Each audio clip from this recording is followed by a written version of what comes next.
ეს შენობა, რომელიც ქალაქის ცენტრში მდებარეობს, კულტურული მემკვიდრეობის ძეგლია და თავისი არქიტექტურით ერთ-ერთი გამორჩეული ნაგებობაა. ამჯერად აქ ქუთაისის ისტორიული მუზეუმია განთავსებული, რომელმაც ბინა ამ ისტორიულ შენობაში 2012 წელს დაიდო. მანამდე კი აქ ეროვნული ბანკის ფილიალი მუშაობდა. ბოლო 9 წელია მუზეუმს ომარ ლანჩავა ხელმძღვანელობს, რომელმაც დღის ამბებს დაწესებულების ისტორია უამბო.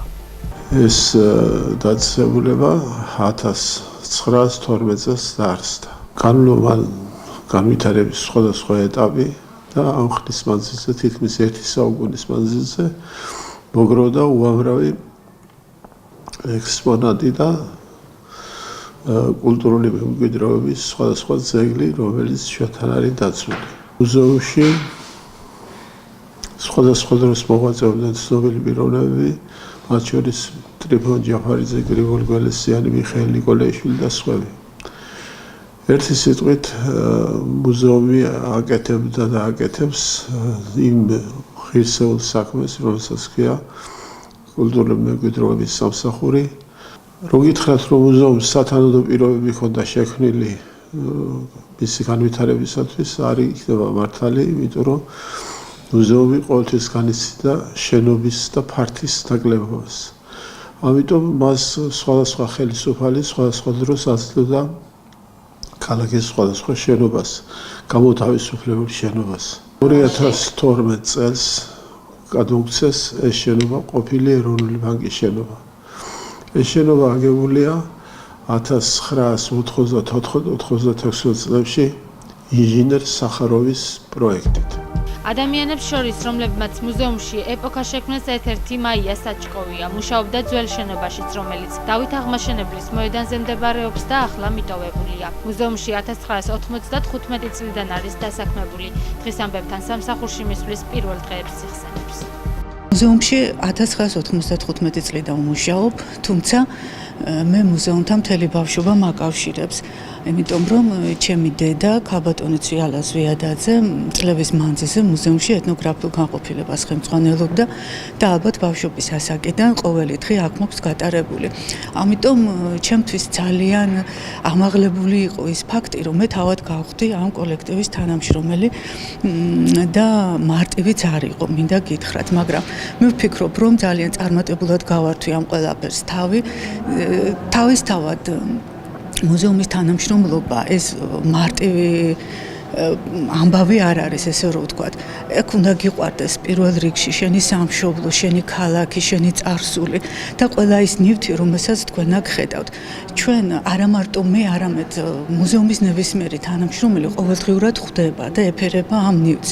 და ეს ჩვენი სამშობლოს ისტორიას, მის წარსულს კიდევ უფრო გვაყვარებს, გვაკავშირებს და ძალიან ღრმა ფესვებში გვახედებს. მე ვთვლი, რომ თითოეული ადამიანი, რომელიც არა მარტო ჩვენს მუზეუმში, არამედ საერთოდ მუზეუმში მუშაობს და ემსახურება წარსულს, კულტურას და მომავალს, რომელიც აქ ყალიბდება და იზრდება, ნამდვილად საამაყო პასუხისმგებლობა და საამაყო სტატუსია ნებისმიერი ჭეშმარიტი ქართველი ადამიანისთვის. ძველ სტაჟიან თანამშრომლებთან ერთად მუზეუმში ახალბედა კოლეგებიც არიან დასაქმებული. ამ კულტურულ დაწესებულებაში მუშაობა ყოველთვის უნდოდა და ეს სურვილი რეალობად აქცია. მუზეუმში მუშაობის თითქმიანი სტაჟი არ აქვს, თუმცა მისეული დამოკიდებულება ამ ისტორიულ გარემოსთან უკვე შეიქმნა. პირველად მოვედი 2006 წელს როგორც სტაჟი, 2 დღეს ამ რანგს, ასე ვთქვათ, ქვია ვოლონტერი და შემდეგ 2007 წლიდან უკვე დავიწყე აქ მუშაობა.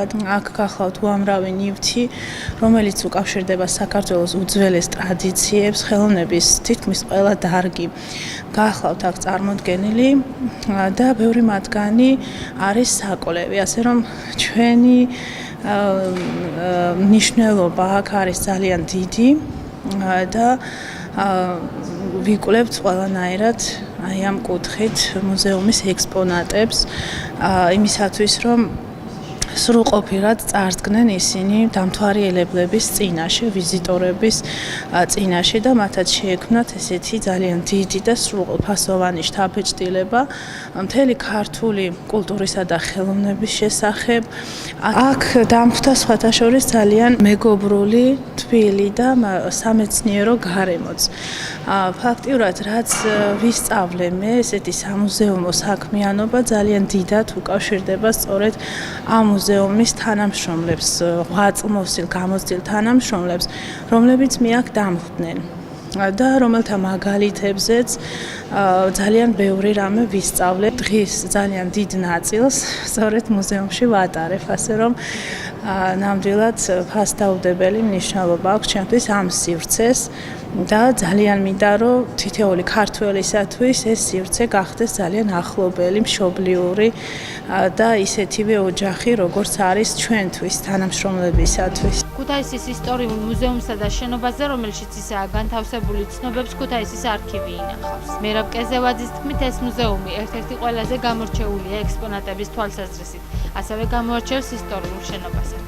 შენობა, რომელშიც ამჟამად არის ქუთაისის ისტორიული მუზეუმი განთავსებული, თავადაა ისტორიული შენობა, ის ერთ-ერთი გამორჩეული არქიტექტურული და ისტორიული ღირებულების მქონე ძეგლია ქალაქის სინამდვილეში. 1921 წელს მასში განთავსდა ქუთაისის გუბერნიის პოლიციის სამმართველო და სხვა რამდენიმე პატარა დაწესებულება. ხოლო 1927 წელს ბანკის შენობაში ისევ ბანკი საბჭოთა კავშირის სახელმწიფო ბანკის ქუთაისის განყოფილება. ასე გრძელდებოდა 1992 წლამდე. 92 წელს უკვე მასში ეროვნული ბანკის ქუთაისის განყოფილება, ქუთაისის ფილიალი ქვია განთავსდა და როგორც გითხარით, რამდენიმე წლის წინ მასში დაიკავა შენობა ქუთაისის ისტორიულმა მუზეუმმა. ეს ყველაფერი არქივის ცნობებია, მართალია შენობის პროექტი არ არის შემორჩენილი, მაგრამ როცა ეს შენობა 1920 წელს ბანკში დააგირავეს, გვაქვს მისი დეტალური აღწერილობა. ეს შენობა საგრედო საზოგადოებას გარდა ამ შენობების ეს იყო საოფისე შენობა, ქონდა კიდე დამხმარე შენობები მის გვერდით.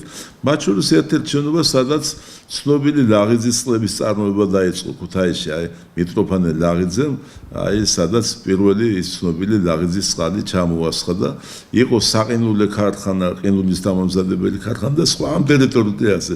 ამ შენობების დიდი ნაწილი დღეს აღარ არსებობს, შემოგვჭა ფაქტობრივად მხოლოდ ეს საოფისე დიდი შენობა.